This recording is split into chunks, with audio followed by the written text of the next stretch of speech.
All right, guys, sorry I'm not there today. Unfortunately, I had my babysitter come down with the flu, so I'm going to need to stay home with the kids tomorrow. So you need to watch this video first so that your assignment makes sense today.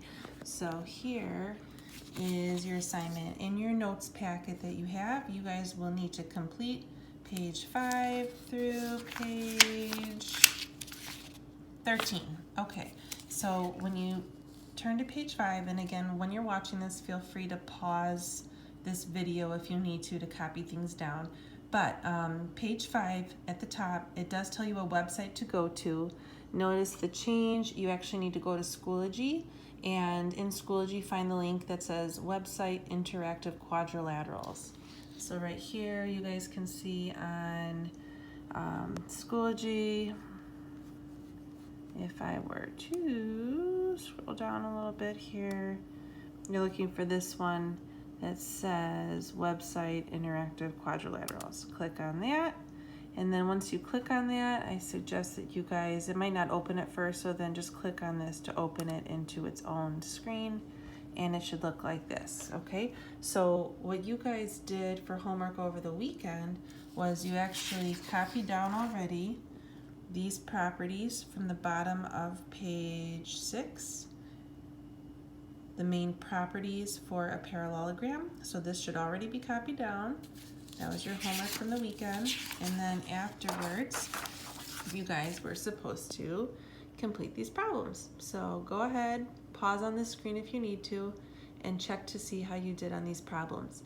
The idea here is you're learning properties of different types of quadrilaterals and then applying them to different problems like these to solve for missing variables, right? So you can see some have to do with angles, like these. Some have to do with side lengths. And so you just need to pay attention to which property makes most sense, you know, like opposite angles being congruent, or consecutive angles being supplementary, like angles one after another adding up to 180, right? We see that here and here. Same thing on this one right here, right? Opposite angles, opposite corners are congruent, but consecutive angles are supplementary. So these would have to add up to 180, or these would have to have a sum of 180 degrees. Okay, same thing going on here. This one was a little bit more challenging because of all the different variables. So you guys spot that these two angles both had a z in their expression. So you figure out what you can do with these first. And since they are consecutive angles in a parallelogram, we know that they are supplementary. So see the equation. That's why I add these together and equal the sum to 180 and solve. And once I solve, remember this isn't a measurement yet, but this is just a solution for z. So then sub it back in, right? And see what those angle measurements come out to be. And once you find those angle measurements, that allowed you to go on to find this angle and this angle, since opposite angles are congruent. Over here, we're dealing with opposite side lengths being congruent, or on these two, we're dealing with diagonals bisecting each other. So each diagonal is split perfectly in half, or perfectly into two congruent smaller segments by the other diagonal. All right, so when we look back at this, what you guys are going to do is you're going to go to this website, and this website's really, really cool. I mean, I know my idea of cool is sometimes a little different than yours, but bear with me. So here you guys see that it's starting off with this quadrilateral here that looks like a square. And then over here, it'll tell you that this quadrilateral, yes, indeed, it is a square, but besides that, you could also call it a type of parallelogram. It's also a type of rectangle, and it's also a type of rhombus. But yeah, the best name for it would be square. That's the most descriptive, but technically it's a parallelogram, a rectangle, and a rhombus as well. So you guys are going to be able to, as it says on page 5, it says you're not allowed to move point A, but you are able to move points B, C, and D, right? Like when you're following along with page 5, it says, step 1, move point B. So I'm going to hold on to that and move it to the point 4, -1. All right, see, I did that. And now all of a sudden, look, now it updated over here and says, now what you have is actually a kite. It's no longer a parallelogram or a square. It's a kite now.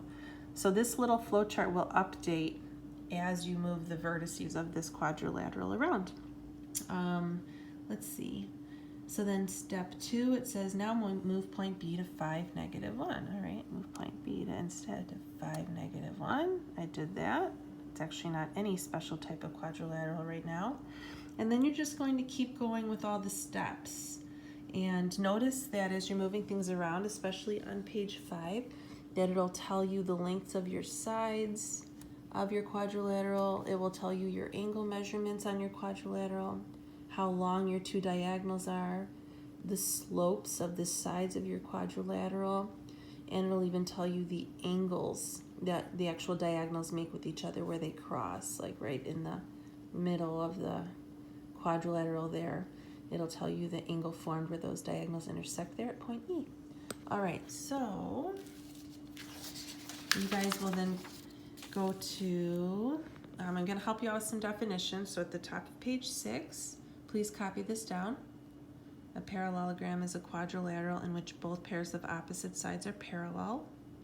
Obviously, I'm not there today, so don't worry about this part where it says call your teacher over to check it, but please make sure you are filling in all the blanks and doing everything it asks you to do. When you get to number 4, I reminded you of the midpoint formula.